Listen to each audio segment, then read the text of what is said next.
മൈവാ silks, Kasaragod, Kanhangad, Mangalore.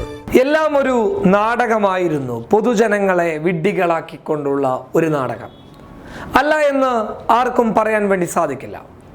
കാരണം ലോക്സഭാ തിരഞ്ഞെടുപ്പിൻ്റെ ആദ്യഘട്ടങ്ങളിൽ, അതായത് തിരഞ്ഞെടുപ്പുകളിലേക്ക് കടന്നു പോകുന്നതിന് മുൻപ് ആദ്യഘട്ടങ്ങളിലൊക്കെ വ്യക്തമായി കണ്ട ഒരു ചിത്രമുണ്ട്.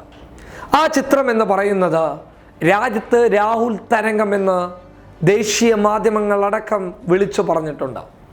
അവരുടെ പുറത്തു വന്നിട്ടുള്ള സർവേകൾ, അവരുടെ ഏജൻസികളെ വെച്ച് അവർ നടത്തിയിട്ടുള്ള സർവേകളിലൊക്കെ ചൂണ്ടിക്കാണിച്ചിട്ടുള്ളതും രാഹുൽ തരംഗമാണ്. BJPക്ക് 200 മുതൽ 220 വരെയെങ്കിലും കഷ്ടിച്ച് അധികാരത്തിലേക്ക് ചിലപ്പോൾ പോയാലായി എന്ന് പറയുന്ന രീതിയിലായിരുന്നു അവരുടെ സർവേകളൊക്കെ. ആ സർവേകളെയൊക്കെ തരിപ്പണമാക്കിക്കൊണ്ടാണ് പെട്ടെന്നൊരു സുപ്രധാന നിമിഷത്തിൽ എക്സിറ്റ് പോളിൻ്റെ മഹാഭൂരിപക്ഷത്തിൻ്റെ കണക്കുകൾ പുറത്തു വരുന്നത്. ഒരു കാര്യം ചിന്തിച്ചു നോക്കിയേ. ആദ്യം രാഹുൽ തരംഗമുണ്ട്, പ്രിയങ്ക തരംഗമുണ്ട് എന്ന് ദേശീയ മാധ്യമങ്ങൾ പറഞ്ഞിരുന്നു. ഞങ്ങളടങ്ങുന്ന മാധ്യമങ്ങളുടെ കഥയല്ല, ദേശീയ മാധ്യമങ്ങളടക്കം പറഞ്ഞിരുന്ന സാഹചര്യത്തിൽ നിന്നും തിരഞ്ഞെടുപ്പ് കഴിഞ്ഞ ഉടൻ തന്നെ, അല്ലെങ്കിൽ വോട്ടെടുപ്പ് നടന്നതിന് ശേഷം തന്നെ ഒരു മാറ്റം സംഭവിക്കുന്നു. ആ മാറ്റം എന്ന് പറയുന്നത്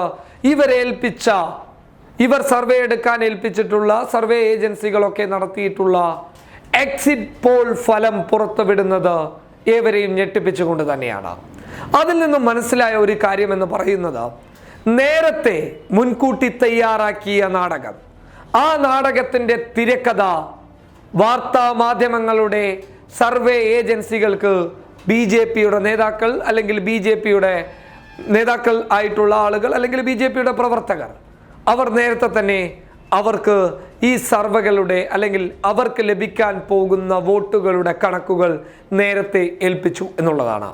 അത് പറഞ്ഞു വരുന്നത് EVM മിഷനുകളുടെ കാര്യത്തിൽ ഏകദേശം ഒരു തീരുമാനമായിട്ടുണ്ട് എന്നുള്ളത് തന്നെയാണ്.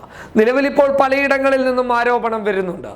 ആ ആരോപണങ്ങളെ ഇരു ചെവികളിലും കേൾക്കാതെ തള്ളിക്കളയുന്ന ഒരു സ്വഭാവമാണ് ഇലക്ഷൻ കമ്മീഷനും മുന്നോട്ട് വെക്കുന്നുള്ളത്. ഒടുവിൽ ഒരു ഗത്യന്തരമില്ലാതെ തങ്ങളുടെ പരാജയത്തെ സമ്മതിച്ച് പിന്നോട്ട് പോകേണ്ട ഒരവസ്ഥകളിലേക്ക് പ്രതിപക്ഷത്തിൻ്റെ സ്ഥാനാർത്ഥികൾ കടന്നു പോകുമ്പോൾ ക്ലൈമാക്സിലെ എക്സിറ്റ് പോളുകൾ ആരുടെ സൃഷ്ടി, ആരാണ് അതിന് തിരക്കഥ നൽകിയിട്ടുള്ളത്? ആ തിരക്കഥ തയ്യാറാക്കാൻ മാധ്യമങ്ങളുടെ സർവേ ഏജൻസികൾ തയ്യാറായി നിന്നു. ഈ ചോദ്യങ്ങൾക്കൊക്കെ കൃത്യമായിട്ട് ഒരു ഉത്തരമുണ്ട്. മുൻകൂട്ടി തയ്യാറാക്കിയ തിരക്കഥയിൽ EVM മിഷനുകളിലെ അട്ടിമറിയുണ്ട് എന്നുള്ളത് തന്നെയാണ് ഞങ്ങളുടെ ഇപ്പോഴുമുള്ള വിശ്വാസം. അല്ലെങ്കിൽ രാജ്യത്തുടനീളമുള്ള രാഹുൽ തരംഗം എന്ന് ദേശീയ മാധ്യമങ്ങൾ അടക്കം പറഞ്ഞ രാഹുൽ തരംഗം പെട്ടെന്നൊരു സുപ്രധാന നിമിഷത്തിൽ അപ്രതീക്ഷിതമായതിൻ്റെ കഥകൾ എന്താണ് പറയാനുള്ളത്? യാഥാർത്ഥ്യം എന്ത് എന്ന് വെച്ചു കഴിഞ്ഞാൽ ഒറ്റ ഒന്നേ ഉള്ളൂ. ചില ഗൂഢാലോചനകൾ തിരഞ്ഞെടുപ്പിന് മുൻപ് തന്നെ, വോട്ടെടുപ്പിന് മുൻപ് തന്നെ പലയിടങ്ങളിലും നടന്നു. അതിൻ്റെ അടിസ്ഥാനത്തിലാണ് BJP എല്ലാ കാര്യങ്ങളും മുൻകൂട്ടി തീരുമാനിച്ചത്. ആ തീരുമാനിച്ചതിൻ്റെ തിരക്കഥയായിരുന്നു എക്സിറ്റ് പോളുകളായി നമുക്കിടയിലേക്ക് കടന്നു വന്നത്. ഇതാണ് യാഥാർത്ഥ്യം. News desk public Kerala.